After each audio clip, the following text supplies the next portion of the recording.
I think Team Liquid has a biggest issue, like Dardog is going out, so seems like looking pretty weak right now. Because the only one consistent player is Phoenix, I guess.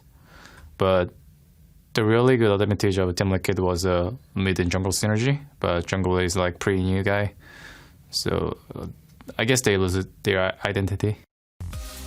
And it's been interesting kind of seeing Liquid play so far, because we're definitely seeing the shot calling go missing. Right? Their late game not nearly as good, the synergy broken apart. But Arctic as an individual contributor actually looked great in the first 30 minutes of that game, getting tons of ganks off and setting Lorlo ahead.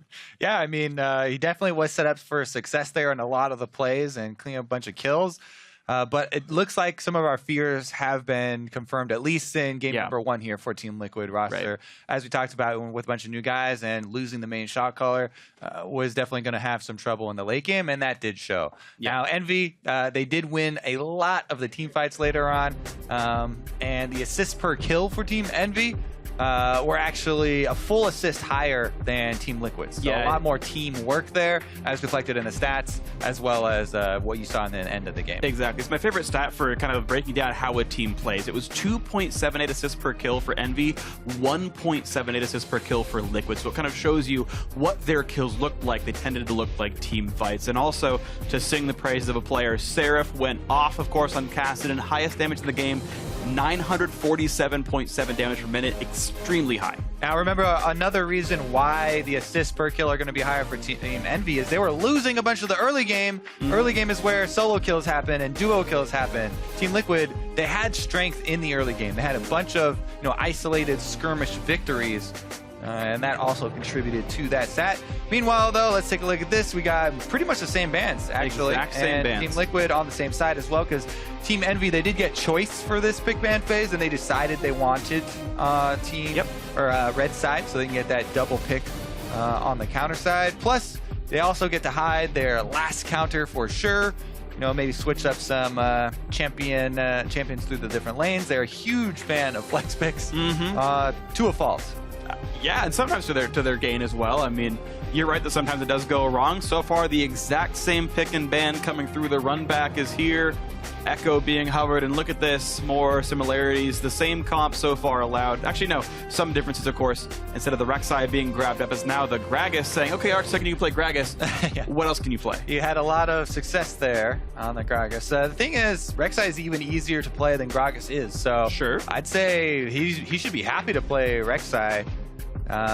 No opportunities for the ultimate to miss, because you can only use it if you click on a tunnel. It's true. You can ult to the wrong place. I mean, you also get passive attack speed, so I guess you can use it without doing anything. As long as you hit Control R. Congratulations, using your ultimate properly. Well, we'll see what else changes up. Still the early priority on Braum, which I always like because he's good against Sivir. I think if Sivir's allowed, you should put some priority on that champion because he breaks up Ricochet. But even still, I think Sivir a great champion. We'll see if it comes through. Last time around, Liquid would have rather played Jhin. We're going to change that up and actually go Bard Sivir here. All right, so they steal away the Sivir from Laud, and they do pair it with another very good assister here, Bard in the bottom lane, going to create some more plays. Matt's Bard was one of the things that got him a huge amount of notoriety in North American LCS, and one of his most praised champions. We'll see if this is going to be enough to turn it around for them. There definitely are possibilities of cross-map plays with the Bard. You're double ranged as far as, the 2v2 lane, trying to play into Braum, try and abuse him early on, make use of the side lane brush to get off a lot of extra harass, whittle him down. Definitely have to respect the kill pressure, though. Lucian Braum, one of the old school kill pressure duo lanes there, especially with Proxen on the Gragas. Proxen's been one of those guys to take some oddball gank routes and gank early and often with that champion. For sure. It's worth pointing out an interaction that Braum has with Sivir is that even if you spell shield the 4th hit of the Braum passive, it doesn't go on cooldown. He can just re-tag you and stun you right afterwards. So if you're stuck in a scrappy battle, you're gonna get stunned at some point by that Braum. I mean, so life can be hard, and we actually have the Cassin coming back through. So Liquid saying, I think we can pick better. 2 Cassins in a row. Will it be better, though? Let's see here. Phoenix did have a very good individual performance, and we didn't expect anything less from Phoenix, right? As an individual player, has been great for the majority of this LCS split, and also had another good game last time around. This time, though, he'll be in the counter matchup. The roles have swapped here. Ninja taking the Vlad, and this time Phoenix will get to try his hand at assassinating the back line. What if we're in a world where it's actually still top cast and an Echo goes mid? I mean, it could very well be. I don't see the reason to do that because they're both, assassin, melee, EP champions, and Lorlo has so much more time on Echo than he does on Kassadin. Agree completely. I think it makes a lot of sense. Last pick comes through as Aurelia for Seraph. Last time around, he played Kassadin as the counter pick. This time, Kassadin taken, of course, off the table. Liquid said, no, you can't. That's going to be our champion. So he moves down the tier list, I guess, to the Aurelia here. He hasn't actually played that champion very much in the second half of the split. Used to play a lot of split pushers early on in the season.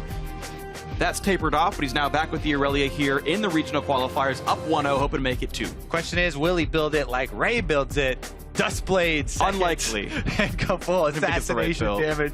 Definitely unlikely. I think it's very funny here that this pick ban's Team Liquid have basically stolen away the strategy that Envy used in the previous game, taking away the core of Kassadin Sivir, with a little bit of augmentation here with the Bard to be able to set up these plays. It's really scary. If Bard ult lands, there's a Kassadin Sivir speed boosted dive comp coming at you.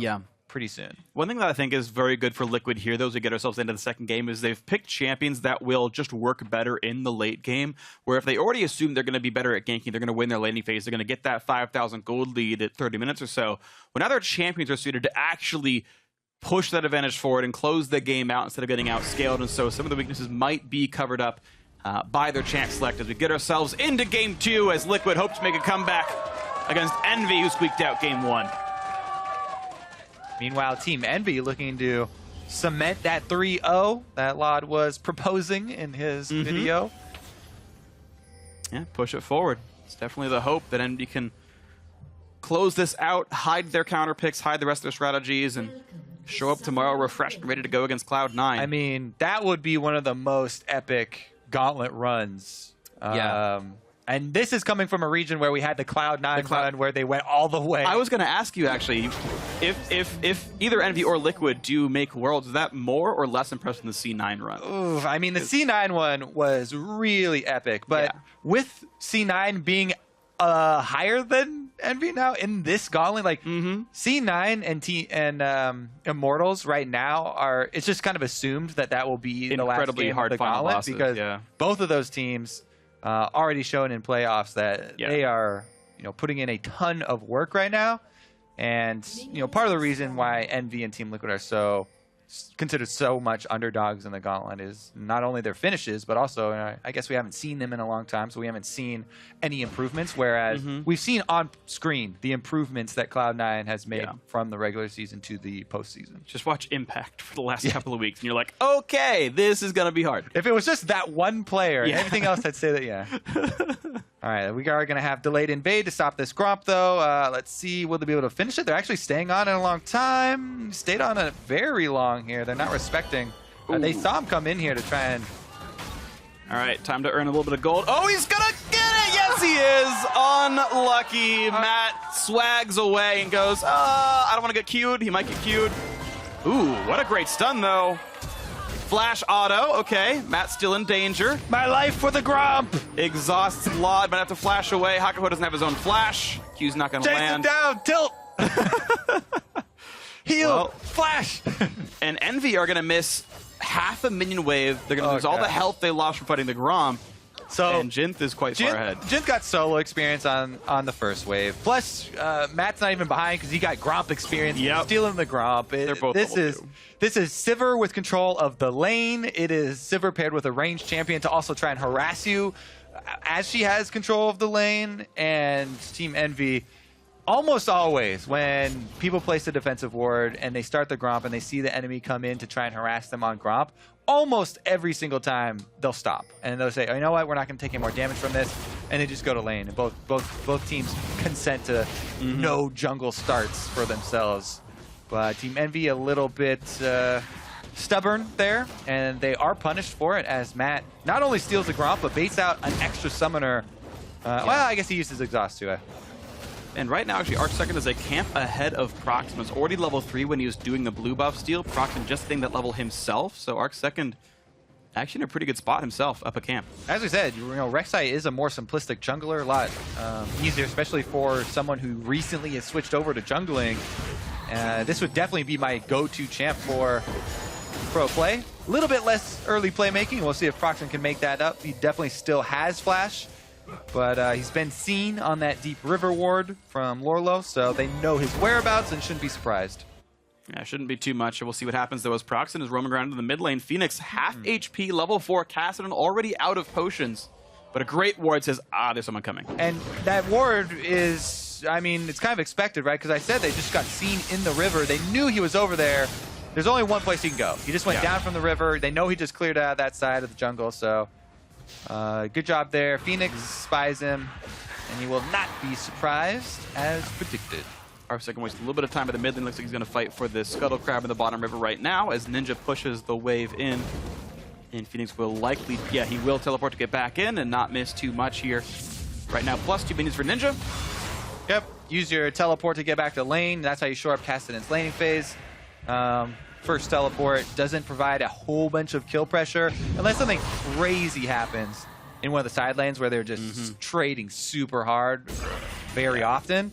I'd say most of the time you definitely want to use it just to get back to lane and try and get through that lane phase, and it's working out well for him. Was able to refill his corruption potion, add the extra ring here, and try and get to that level 6. And we'll see what happens. Jinth and Matt just shoving up in the bot lane right now. They have managed to actually make this lead quite a bit closer than before. Envy doing a pretty good job in this landing phase of not falling too far behind for how bad the very early game looked. So you don't expect to lose lane being this matchup, and that's the case they're in right now. Jinth up 4, and Matt up the Gromp. Otherwise, a pretty docile game right here. Slight farm lead for Phoenix, good for him. Top lane actually going a bit better for Lorlo than it was in the prior matchup. Now that he's facing Aurelia instead of the Kassadin, and life looks good. Look at this, good guy. Arc Second brings a pink ward on his first move up to the top side, places it for Lorlo so he can keep pushing Seraph in. As of right now, though, Seraph should actually be able to get a lead in CS, even though he's down right now. There's a large wave at his turret, and Seraph, or Aurelia is one of the best champions at last hitting. Here we go, Phoenix not level 6 though. Only level 5, has the flash, a great flash followed by Proxim. Do they have the damage? Probably not, actually. His Q shield was good enough, and Proxim did not have to flash because it meant nothing at the end of it all. Yeah, I mean, he's not level 6 either. Gragas doesn't have ultimate. That would have been perfect play if he did have ultimate and he could get him back into the lane, but Phoenix, he hits level 6 on that minion. Ninja can heal soon if he doesn't run out of ult. He's going to wait for it. Oh, just the timing wasn't quite there. Now he can turn back on a Matt. No, he doesn't land it. Oh. And the snipe from Arc Second, his second first blood in 2 games. Oh my goodness, what Ninja a coulda heartbreaker for Envy. That is really rough. Phoenix had even given up on that too. Phoenix was back to farming, and it was Arc Second and Matt that actually closed out that play. Yep. First 2 games on the LCS stage, 2 first bloods. Yep. This guy is a prodigy. There we go. Jungle god. Who even is Dardoch? All I know is Arc Second's the best jungler Liquid's ever had. Oh, I'm being facetious. Dardoch's obviously a very good player, but Ruthless freak. I'm hyping up the new guy because it's cool. I as well, FP. What's great actually is casting him in the Challenger Series, Arc Second was really known for playing Xerath and other poke mages. And now you've got a champion who's got a like 1200 range skill shot. Small ones. Yeah, Proxim got some of them. So Arc Second is actually used to sniping people from like halfway across the map in the mid lane. This is like complete comfort zone for Arc Second. Yeah, forget about all that playing melees back to back and yeah, no, it's the Q skill shot and frontline tanks. Yeah, that's all that matters. Yeah. Nah, it's gonna snipe people. AP Rek'Sai coming in. Regardless, though, he is also doing a very good job controlling the vision. We should talk about the steps of what would it take if I was a new jungler in the LCS. Well, he's doing just that. Scuttle Crab control. He's got the first line of the vision wards, moving in with the Raptor smite that he smited away from Proxim. That's why he went for the big one, focusing on the health of it, plus able to get the smite away so you clear out extra vision in that side of the jungle. And, that first line that we talk about is when you just step past the river, but you don't want to step into the second line of brush. Because going into the brush, inside the enemy jungle, that's where you get turned around, you get killed, you get, completely snowball the enemy's lanes in there. Well, actually, Phoenix here. Body slam into Phoenix. His Kassadin actually ripped off a couple of times, so his mana pool's not great. is able to slink away, but running out of health, down to half HP as Ninja sustains back up in the mid lane.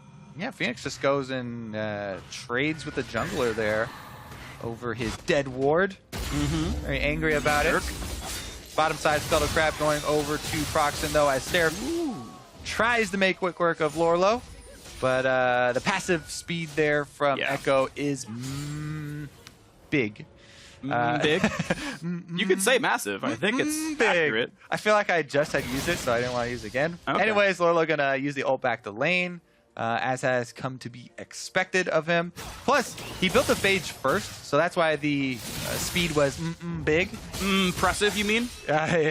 Lorlo doesn't have ult for this fight, by the way. Remember, he just used it to get back to Seraph lane. cannot dodge the stun, though, so Lorlo going to heal back up a little bit more graphically, and Dying Stun's going to land, though. Seraph running out of HP, the flash follow, and the second grass comes through. Lorlo, living up to the name of his keystone, takes him out 2-0 with the solo kill. Oh, man, that is going to be rough for Seraph. He's probably going to have to TP back to lane. Another wave is coming up right now. Lorlo pushing that in. Really strong outplay from the solo laner from Team Liquid. Team Liquid once again, early game going very, very well for them. They got a solo kill with their top laner. Jungler got the first flag. Jungler, look at that. Very nice, docile jungler. Safe blue buff handoff. Red doesn't steal it. Arc second knows the pain. He makes sure he doesn't do it himself. Just sits there and tanks it. And that's Take notes. That's the jungler mentality when you were previously a mid laner. Yeah. Yes, I'll sit here and tank this blue buff for you as long as you want. Yes, clear another. Yeah, clear the wave. It's okay. Yeah, don't worry. I'll be here. I'll hold it for you. And he's going to be okay with that one. It is actually going for... It's interesting. I've seen a couple of junglers do this, but it's the early Jarm's Fist Rek'Sai. Oftentimes you see the Tiamat Rush. Sometimes you see this one. It's been rising in popularity quite significantly. Jarm's Fist just as a standalone item for the stacking potential, because health is such a good early game stat. Early on, your scaling of just your champion per level, armor and magic resistance, is pretty high, and your first defensive buy should almost always be health. Obviously, it does depend on champion specific, but generally that is the rule. Your first item is health, and that's the way that you get the most out of your defensive. Durability out of your first defensive buy. Phoenix here going for a pretty good trade. Does get his Thunderlord's proc, and Proxen waiting to punish him next time he does go for it. Okay, there's the Rift Walk in, but Phoenix has basically 1 million mana at his disposal. The solo Drake take actually got a little bit of help from his team. It looks like they're running over, but Arcsecond has himself an Ocean Drake for the rest of Liquid. Now Hakuho's got to run away a little bit, puts up the shield, jumps back to Lod as they retreat. Snipes don't mean too much, dodges the stun, and they're going to be okay. On the hunt now, on cooldown, Jint gets nothing for it. Regardless, though, look at the massive vision control. Team Liquid, this is the most surprising thing to me. Yeah, they have had success in the early game, and they've been getting a lot of these kills, but look, they're putting a lot of time and effort into controlling the jungle. And I have to say, Arcsecond, you get smiley faces or gold stars, basically, across the early game here. Right now there are 5 wards past the river that Liquid own right now. That is very, very good for any stage of the game, let alone before 12 minutes right here. So a lot of vision to track Proxen as the early game's looking great. And we'll look at what that's doing for Team Liquid. As okay, we have aggression in the bottom lane, and there is no Sivir ult, so they have to take the culling and take a bit of harass. However, some hot cocoa lying in the bushes, and potions being chugged by both. Does the body good. Seraph once again trading up with Lorlo that wants to take this fight. He knows the W's on cooldown right now and gets a very nice chunk down. Lorlo at half. Oh, move in here from Arcsecond with the teleport as well. Akko is pretty low. The TP attempt. What can they get for themselves? Lorlo at half HP. Looks for the stun. Get a lot of damage on a Lod. And there comes the reset from the Bard ultimate. Lod's not going to go anywhere with this one. There's the kill picked up. Jint makes it the third of the game for Liquid as they sit 2,000 gold up right now. Phoenix gonna help them kill a ward, and this turret could go down. Yeah, the other great thing about these deep wards that Team Liquid are putting in, you can teleport on them. Yes, I can scout the enemy jungler. I can counter the plays you're trying to set in motion. Plus, my top laner, who's getting solo kills and controlling top lane, also gets to come down. They get the turrets gold. Yes, first turret's gold there for Team Liquid, in addition to the lead in kills that they have. And even though that does cost Lorlo a pretty decent amount of CS, honestly, it's definitely worth it. You get that first turret bonus, and your bottom lane has complete control. And they made sure they donated it all over to Jint. 650 to him personally as we watch this dive again. All right, so Hako is obviously going to be the target. Flashes away that Umburo, very good job. But Lorlo just on the edge was going to get the stun. Not going to happen, so Matt covers it up. Bard ultimate just on top of it. Good slight overlapping there of the two zoning spells, and they are able to find it. Meanwhile, Phoenix has been just blasting Ninja in the mid lane in this matchup. Oh, man. The junglers have been scouted so heavily that was pretty easy for Cassidy to trade really aggressively in that matchup and make a... Ooh! Uh-oh, Lorlo. Yeah, ults back for the heal, gets some damage on a Proxen who flashed away. Doesn't quite get stunned, but it's going to be enough anyway. Lorlo gets the kill on a Proxen, and now it's poor Seraph underneath the turret. Jinth has aggro. He's going to get hit up. One more hit will do it. He's going to get the kill picked up. Jinth pulled aggro, screwed it up, and went down. Still a double kill for Lorlo, not the worst in the world. 5-1, top lane turret under fire. I mean, Lorlo was pretty low also, and he had already used his ultimate, so there was no, like, super... Exactly.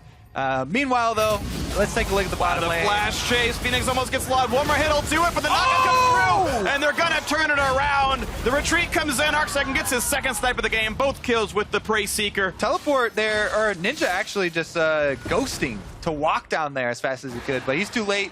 Nothing for them to clean up but minions. And, man, the counter kill actually was pretty good for Envy. This game is definitely slipping away from them, just like the first one. Yeah. The thing is, you don't want to let that huge gold disadvantage build up, because this time around, Team Liquid, as you pointed out in Champ Select, they are the ones with the server. They are the ones with the Cassidy. You know, they're going to be running you down over those neutral objectives. Vlad, though, takes a lot of damage while trying to take down the turret. This counter kill is pretty impressive, though. He sticks around, relying on Hakuo, his stun. The potion being chugged right there is what keeps him alive long enough to get those autos off. And then Hakuo had the good knockups there. Prey Seeker, though, finds another victim. He's going to land the Q, and a Jin who's already spell shielded as well. Not going to get the stun thanks to Hakuo's shield itself as the flash chase comes in.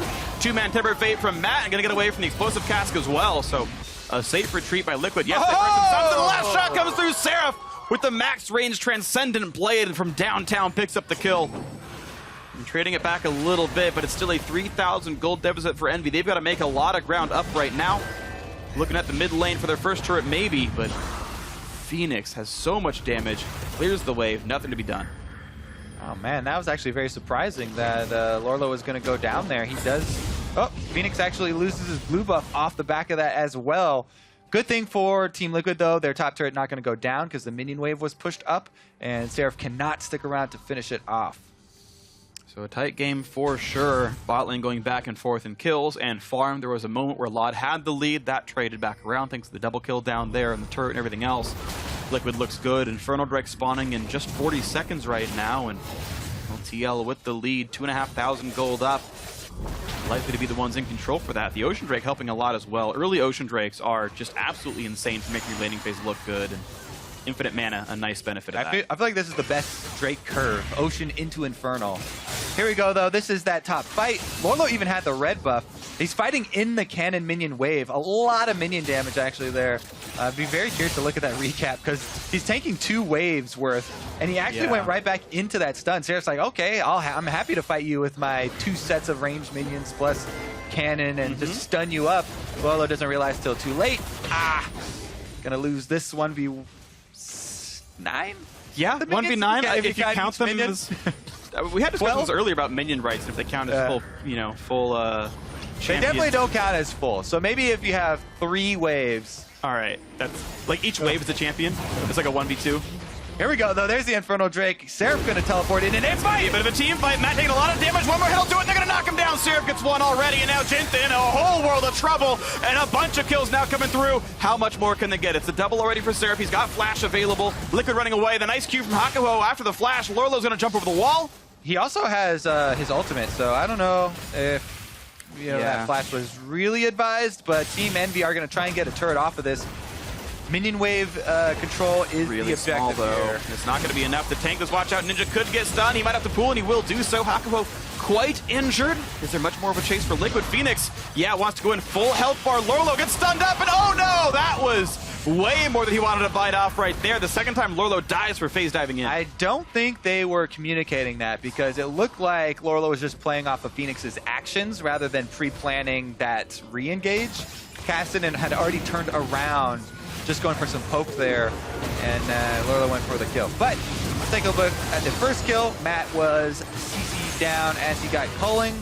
Good little dodge there by Laud as well to get out of the parallel convergence. And now we're all over the place. And that, I believe, was a 3-for-1 long form right now. The Drake's still alive, so someone else could pick that up in the near future, but the gold has been chopped back down to an only 800 difference. And once again, Liquid get a ridiculously good early game, and then a team fight happens, and Envy bring it back to equal. Pretty much. Lod here is going to curve out a little bit quicker than the Sivir as well. See if he can stay afoot. He is in a more self-sufficient AD carry as well. I do think, though, to hit the point again that we had before, is even though Envy are playing the mid-game better, I do think the scaling still does lie with Liquid. That this is not the same as Game 1 where, oh, Envy tied it up, they're going to win this one late. I think it still does rest on Liquid's hands. Definitely a possibility. There are tools that Envy have that can be used really effectively. As you said, Braum Wall, that's always great against the Sivir. You can try and destroy the Ricochet, and then Lucian is a much more, as I said, self-sufficient AD carry than Jhin, say, from the last one, so a little bit less susceptible to Kassadin.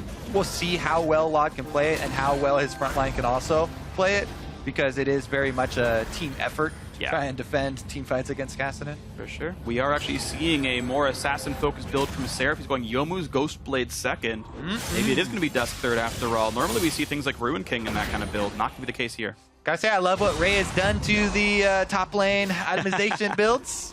Duskblade and everyone. Duskblades, full damages. All right, here we go, though. Infernal Drake number 1. Because the last time they started off, we were unable to finish. This time around, success for Team Liquid. They claim Drake number 2 for themselves. And even though the gold lead has disappeared, the Drakes remain, and they still have those bonuses. And we'll see how much more they can get, because Liquid are playing pretty fast right now. No one is here to really stop the bot lane. There's a bit of a flank coming in. Braum to the left-hand side. Liquid gonna have to disengage this one. Big Hemo flank. Dive for Ninja. W's in and has to retreat, though. He's gonna catch a bit of a heal. 800 health back in for this one. Huge Hemo Plague, but there's no damage to put on top of the damage amp there. Team Liquid are able to kite right back out. They trade ultimates. That was the Sivir ultimate blown to kite it back out. And we'll see what they get when they stick around here. Attempted blue buff. Looks like it went over to Proxen on Envy, though he's wearing a blue himself. Good smite, good barrel. Out they go. Liquid definitely are not wearing blue buffs, so I believe he did go to him. Big difference here as well. Kassadin build. This time, Phoenix is not opting for the Lichbane split push damage that Seraph went for. He's going right into that team fight of the Zhonya's. That team fight playmaking that we talked about for Kassadin allows them so much offensive power when you can go in with the confidence that you can also stasis and wait for the rest of your team to swarm in with the speed from Sivir ultimate. So maybe Team Liquid look to push up that timeline where they can try and start taking those victories. Meanwhile, Envy, though, Siege is back on. And there we go. Bot lane outer turret goes down. Nice split pushing by Seraph. Mid lane under fire. Going to stay alive for now. But Envy now up 1,000 gold. This is really good. They're actually doing very well on this one, making the comeback happen so far. Lorlo doesn't quite get the haste from Seraph. Going to look for one more attempt. Can't get it. Yeah, Kassadin was trailing him. One of the strategies that I've really been a big fan of for the past year, kind of, is the change where in teams where you have 2 split pushers and in teams where you have double teleports, you can have one trail one of the more common split pushers, right? One of the tank ones, more or less threatening. More or less threatening. That was good. Good job. But yeah, and then you have them surprised, right? When the enemy thinks they can take your sort of less threatening split pusher and they try and jump on them. And surprise, Kassadin. Kassadin's there in the background, and he's very good at chasing people down. So Kassadin's one of the ideal champions for that strategy. Yeah, definitely. I want to talk about some more of the sort of synergies here, because I see Kassadin so little nowadays. I kind of want to talk about the interactions we have here. I think both Braum and Aurelia are very good into Kassadin. I think this is part of the reason he's going Zhonya's. Like, Alistar has to, like, consciously pulverize a target, right? And if Kassadin's zipping around, he's got to save the cooldown. Braum just auto-attacks you once, and as a melee champion, you will get stunned. You got to consciously auto-attack him, too, I mean, right? okay, sure, but... I hope that all these guys are conscious while... I actively turn off my monitor when I play League of Legends. This is why I'm losing LP rapidly every week. But, yeah, Hakuho has a very easy job, a relatively easy job of actually CCing Phoenix and making his life very difficult in 5-on-5s. Just takes an auto-attack, 1 second cooldown, no big deal, and just more tools that Phoenix has to somehow navigate around when you have to land auto-attacks to do your full combo, and Hakuho has to auto-attack to kill you. Assassins definitely don't like crowd control. True. And we saw actually. Here it is again, the trailing split pusher play. Can he make it happen this time around, though? Seraph running for dear life, doing the best he can. Jumped on by Lola yet again. Grasp triggers, the slows are there, and Phoenix now going to be in range. Flashes for the everything else, and oh, Seraph is just going to run out of HP in this one. Flashing over the wall, Lorlo still in the chase. One more phase dive could do it. Gets the Q. Time Warner's going to set it up. There's the shutdown. Nicely done, Liquid, with the trailing Cassidy in play. Gets the 2-on-1 kill. Now they can shove up the bottom lane. They're actually going to have Phoenix just recall. They did use both their solo lane flashes in order to get that kill, but they didn't use any teleports, so they can still respond. If Envy try and collapse on this mid lane push, there are 2 teleports waiting to be used. They don't try and bait them in. They don't really. The minions were all dead, and there's no ward, so that's the only reason, really. Yes, you have your teleports, but if there's nothing to use them on, you can't really bait that one out. So gold going back Liquid's way now. First team to hit 40,000 gold here as bot lane tier 2 goes down. Nice split pushing by Lorlo.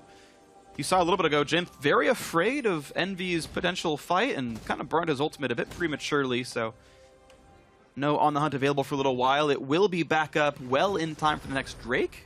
That shouldn't be too big of an issue, as the 45-second timer is all that Liquid needs. Blue Trinket, Proxen should probably get this smite. Yeah. Probably. Nicely done, he gets it. There is a stage in the game where you really start respecting Mage Burst and mid laners, and that's why we always talk about, oh yeah, you need a zone for Baron smites and stuff like that. Not quite there with the Rod of Ages and Zonias. Can't quite out-damage the smite yet.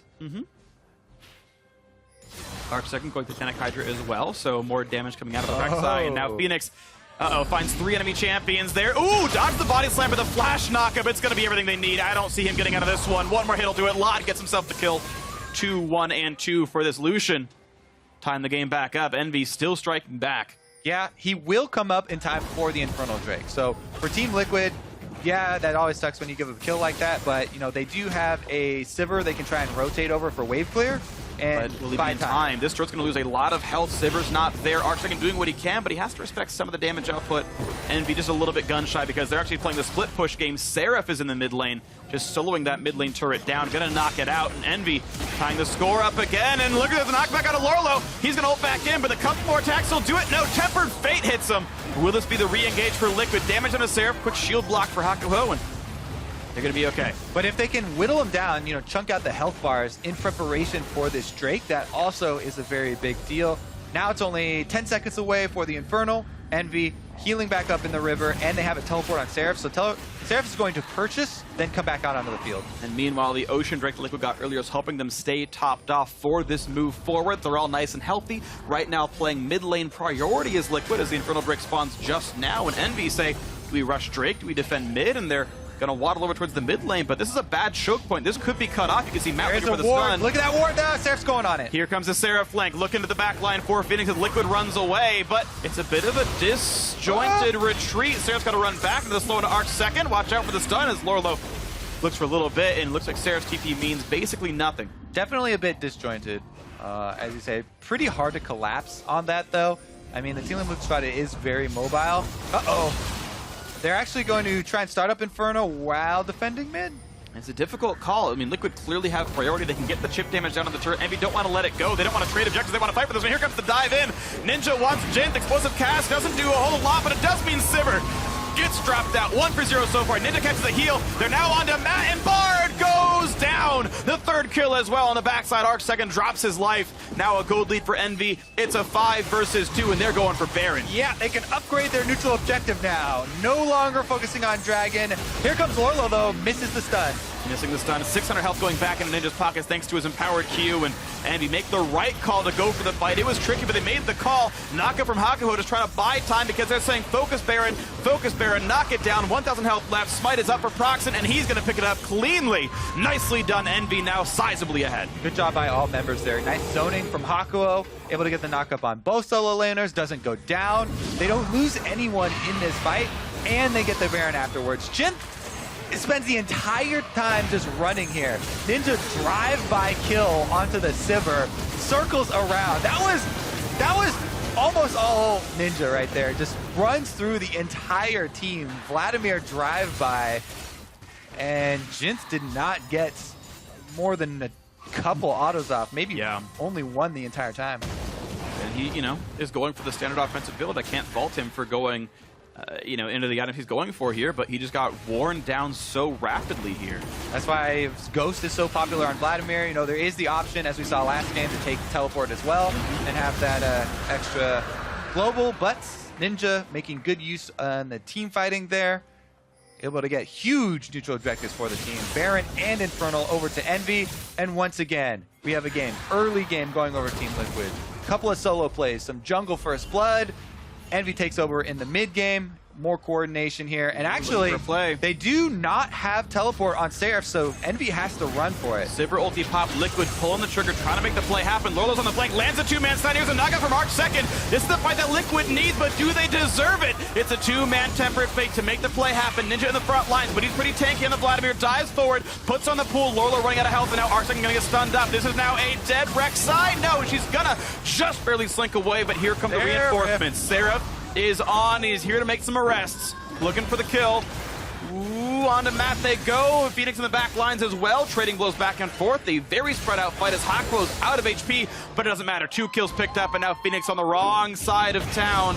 He's not going to get revived for this one. This is going to be Proxen. Dancing around. No help. Well, he's waiting for his team. He can't win what's going under Phoenix. His team is not coming. You can wait as long as you want, but Hakuo's only got 100 HP. No one's around to help him. He's just buying time because the rest of the team running around near the mid lane, near the bottom jungle, and just a strange encounter all said and done. Trying to trap a Kassadin. Good luck with that. He's got full mana, and an Ocean Drake's actually giving him some health back. There's the body slam flash, and Proxen gets the officially solo kill. Patience there. Yes. Proxen. Wow. Toys with his prey for a little while, corners him against his own base. Meanwhile, though, the reason he had to do that and the reason he had to wait, Laud and Seraph as well were pushing up, and they're trying to get that global gold, make use of the Baron buff. All right, nicely done. And here we go. A 6,000 gold lead puts Envy in the driver's seat. And once again, they have done such a better job of winning the team fights. Now into bot lane tier 2. The macro play, honestly, just on point for Envy as they grow the lead even bigger. Eerily similar to game number 1 here, and yeah, the map has gone dark for Team Liquid. All right, let's look at this, because this is one of the cases where it was almost Team Envy. Eyes getting a little big here and chasing too many kills at once. They realized, though, that they were starting to lose a couple of the battles. Hakuo got super low. You know, they almost didn't have enough people to send off and chase down all the kills, but then they recoup. They collapse on the stragglers and are able to pick up some more advantages for themselves. Only one outer turret still stands for Team Liquid, and Envy have actually grown this into a very sizable gold lead. Yeah. 6,500 right now. We'll see if it gets any bigger. Chances are it will. They've been the better team in the late game. Absolutely. Ninja playing the wave clear, no big deal. Mid lane under control entirely. And at this point, you just kind of watch from Envy's perspective and say, what's next for these guys? What's the next objective for them? Because anything they want, they tend to be able to take. I say go back to the split push. You know, they're sending Seraph. He's got the teleport. He's got 2 levels on Lorlo and Phoenix. So oh, man. I don't care who you send at this Aurelia. There's nobody that can answer it by themselves. I'm not even quite sure if they can kill him in another one of those trailing solo split pusher plays where they both go. Maybe. It would definitely take them a long time because Seraph also has flash. So very easy for Envy just to go back to the split push, send this massive Aurelia to create some pressure, and the 4-man squad siege up, try and take down the extra gold here. Well, here comes the potential for a play. Phoenix gets a bit of damage, kites back out, and of course, thankfully for Liquid, they've got that Sivir. So the wave clear is there. They can buy a lot of time. Here comes the next wave. Vlad can knock the wave down pretty quickly. There's the boomerang blade, and you hope that he could see Jin get baited by the wave. Not going to happen just yet. They're going to go for it here.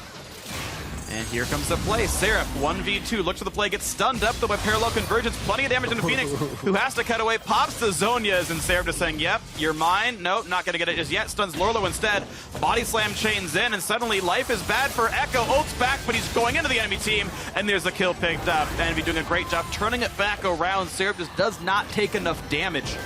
Yeah, that's the reason I was skeptical about that 2v1. Yep. Seraph is going to capitalize. Envy are going to take the inhibitor turrets, and they've broken their way into the Team Liquid base. Nicely done, making it much faster than last time around. It took many fewer comeback team fights. Envy making it look a lot better here. 33 minutes in, middle inhibitor is dead. Envy are poised to make it a 2-0 lead in this best of 5. Looking to actually deliver on that 3-0 promise, even though opening up in game 1 and even game 2, looked a little questionable, but man, have they been able to take over in the mid and late game. And honestly, that was the story for Team Envy for most of the split, right? The big successes were always in that mid game. Seraph not only is he the captain of the team, but he does a lot in directing them towards the late game, split pushing and focusing on these objectives. And they have had very, very good control. Yeah. Gotta say, just overall, massive props to Envy for how they are navigating these mid games, because they're getting down substantial counts. There was like 3,000 at 15 minutes. That's pretty big, and they still made it happen. Yeah, there is definitely some for both sides, because Team Liquid are making some unforced errors and opening opportunities, but Envy are capitalizing on them very well and getting those punishes to work. We'll see what the next punish is. As we move forward, Seraph once again splitting in the bot side. You've got Gragas dealing with minions and monsters in the top as they once again find their lane assignments. Looks like 3-1-1 this time around. Vladimir holding the mid. Ninja can easily run to either side, whichever one is needed, as the primary force is going to be in that top lane. Baron is going to be alive. So is the Mountain Drake, actually. So some neutral objectives also to play for. They don't need to go for turrets. Instead, they play the vision game around neutral objectives, and they will start the Baron right away. There's some wards around, but it'll still be very difficult for Liquid to make this even happen. So they're going to recall 10,000 health on Baron Nashor. Ninja spotted up, takes a bit of damage, but he's Vladimir, doesn't care too much. Hawk will hold in the front line. Here comes the teleport. Envy want this fight. And they're going to catch Matt, though. It's going to be one picked off already. Lod's unstoppable. Here comes the dive on in. Phoenix got to run away. Seraph in the back line. He's already picked off Jin. Phoenix going to run for this one. Arc second running out of health as well. Jumps over the wall, but here comes Seraph anyway. And it's another one. A double kill for Lotta. 3 for 0. Envy can do no wrong in these fights. Liquid just limping and losing more and more limbs every time. Envy gonna run it straight through to the Nexus too. They're looking to end the game, not delaying at well, Not at all. They've already maybe a little bit to try and kill Phoenix. Maybe. Stare him down. Fantasy points don't exist here in the late game or in the postseason, so it's going to be the Nexus turret's the primary target. What matters is winning the game and winning the match, and so far 2-0 in games. Envy have started their run. One last fight to seal the deal. Push Phoenix away from the Nexus because they will grab the last kill. Lot is godlike. The Nexus goes down, and Envy are one game away from their rematch with Cloud9.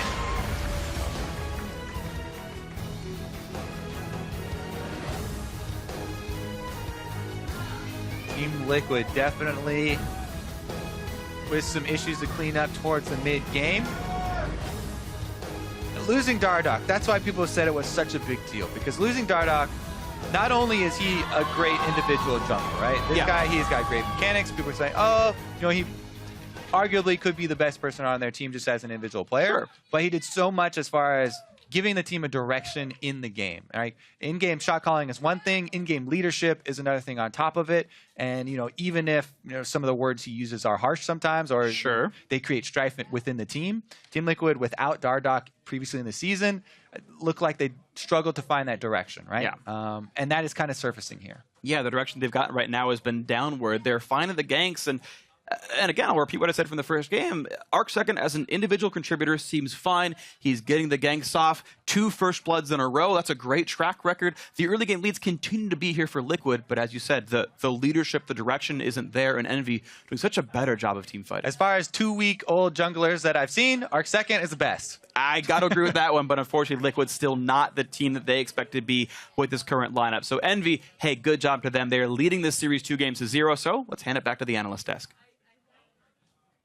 Thank you, gentlemen. Another victory here for Envy. 2-0 out to the lead here in this best of 5. But once again, we see that early lead established by Team Liquid. So, this kind of points to 2 things. One, Envy's still struggling for whatever reason in the standard lanes, in the early portions of the game. And then on the flip side, Team Liquid not able to turn those large gold advantages into victories through team play. So the story of it basically is Envy's early game is quite bad. They're not really finding any opportunities for any ganks, for any actual pressure themselves. Liquid is moving all across the map, making those early advantages. But unfortunately, it just looks like Envy has a much better idea of how to play League. They're winning the fights out flat. For example, we saw Lorlo solo out Seraph, right? He's doing really well, but then randomly decides to throw away the lane, dueling him in the creep wave of 2 creep waves, and then you just throw that out. Or committing 5 people for a dive on bot where you only needed like 3. So Envy just kind of waits out and says, we're going to team fight you when we're strong, and they just win every time. Yeah, it's really interesting watching Envy because I know that their team fighting is quite good,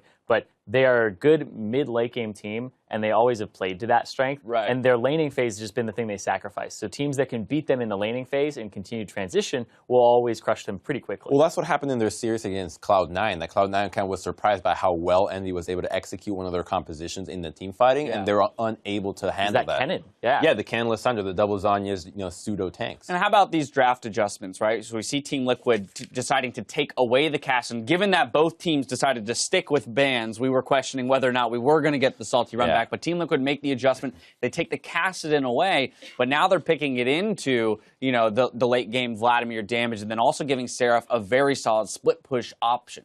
It's just not the Liquid champion, honestly. This playing with Kassadin requires so much knowledge of playing the macro game. You got to understand waves, how to flank properly. It's a very much, you cannot be in the front line. You have to understand the windows in which you weave in and out, and we didn't see any of that. The split pushing wasn't really there. We saw him maybe one time holding against Braum Lucian. Where's the Cassiopeia here? Yeah. Where's the Phoenix Cassiopeia, right? If we're talking about a Team Liquid champions, Irene, that would be the one I would jump at. Cassiopeia would be amazing. Having seen Vladimir picked in, I would feel that would be not only give him some pressure in the lane, allow them to maybe, even more so win those early games and then turn that into higher DPS output late games. It's got to be a deny pick. Yeah, right? They're thinking they don't want to have to send Kassadin again into the Echo. We don't want that matchup. So. Right. It's just entirely a counter pick or a pick away. Yeah, but Seraph had no problem playing the Aurelia into the Echo. He did the highest damage on his team, second highest damage in the game behind Phoenix. Yep. And that's another thing that's jumping out to me is Envy are always running triple threat compositions with their top laner being somebody who's a big threat. And Lorlo is just getting solo killed in lane a few times during the mid game. He's giving up these leads. Well, we even saw him take grasp and dying. So when you talk about being a threat, right, just he's opting for a slightly less damage output build in his mastery choice. Well, I mean, we have to remember that Team Liquid has played all this time with Dardoch being their main carry. It's a jungler carry team. And while you have a new AD carry as well, the kind of backbone of the team is the support, the top laner, and the mid laner.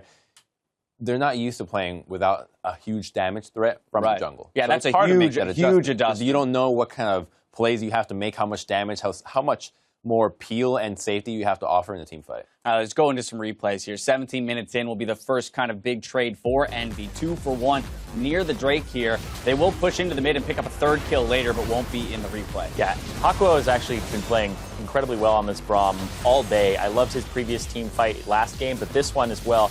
Great Braum ultimate across multiple people, buys them the time, gets knocked upon key targets, and gives them enough time for that TP to come through without the disengage coming down. Well, and that's where I think we return to your point about Envy just understanding how to play League a little bit better. One, they were very decisive in their choice to fight there, but two, in their target selection, right? Zeroing out the Bard and then seeing the exposed AD carry, Seraph knows exactly what his job is on that Aurelia. As long as I get that AD carry out of the fight, this is winnable for us. And they don't have to worry about peeling for your AD carry, which is one thing that Team Liquid has been lacking, whereas Envy, you just run the Braum, and Braum is kind of self-sustaining with the AD. Just stick next to him, he's going to be able to stun everybody around him, and it's a lot easier to play it that way, whereas what Team Liquid should be trying to do is just, okay, you engage with 4, and then you split push with Kassadin. Kassadin comes in from the side, and then eliminates the backline, but we never saw that one time. We see them grouped up as 5, trying to make something happen in the death ball. When you're playing against Vladimir and Lucian in the death ball, it's not going to go well. Now, that fight brought the gold gap closer together, but it's once again around the Baron where we see Envy make their real big stab back into the game. This is going to come 26 minutes into the game here. 3 for 0 in the mid lane over to the Baron. And this is great. Ninja starts it off. Jinth is so far forward that the Vladimir is on to the AD carry immediately and kills him while he has 4 members on him. And then all of them chase. Ninja still gets away, and Matt goes down as well. And this just ends up being a very quick fight. I think a large part of that is the Sivir's like, I need to follow my team. Jinth needs to help out, and he ended up just getting caught because he's way too far forward. Now here's those damage graphs you were talking about just there, the Aurelia. Second highest damage of the game against that Kassadin, but you can just kind of see the difference in those split push options, and that's where those 1v1s in the later game were happening. There was no answer to Seraph in that pressure. Yeah, and the macro gets kind of thrown a little bit out the window where the games turn into a, hey, we have pressure, we're just going to push, and you try to come fight us for it.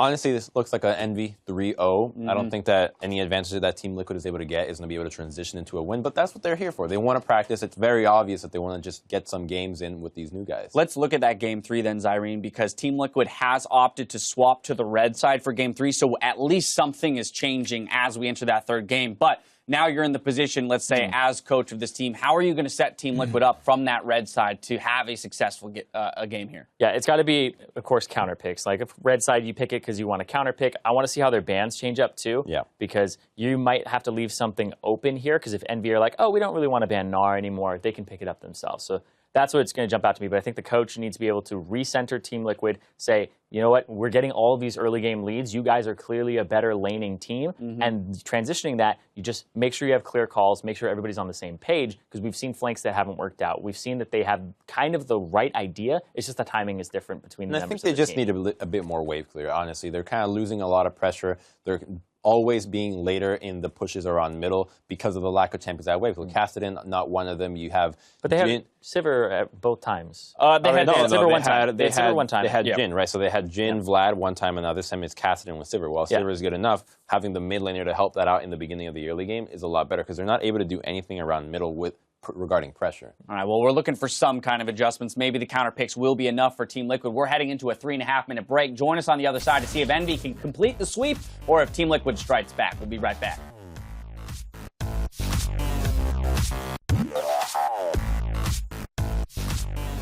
Game 2 as Liquid hopes to make a comeback. Alright, guys, like 20 more games until we win Worlds. Oh, fuck. That's not hard. That should be easy. Flash the way, doesn't quite get stunned, but it's going to be enough anyway. Lorlo gets the kill on a Proxen, and now it's poor Seraph underneath the turret. Jint has aggro, he's going to get hit up. One more hit, he'll do it. Teleport in and it's fight. A bit of a team fight. Matt taking a lot of damage. One more hit, he'll do it. They're going to knock him down. Seraph gets one already, and now Jint in a whole world of trouble. He's got full mana, and then Ocean Drake's actually giving him some health back. There's the body slam flash to Proxen. Envy want this fight. And they're going to catch Matt, though. It's going to be one picked off already. Lod's unstoppable. Here comes the dive on in. Phoenix got to run away. Seraph in the back line. He's already picked off Jhin. Phoenix going to run for this one. Arc second running out of health as well. Jumps over the wall, but here comes Seraph anyway. The Nexus goes down, and Envy are one game away from their rematch with Cloud9.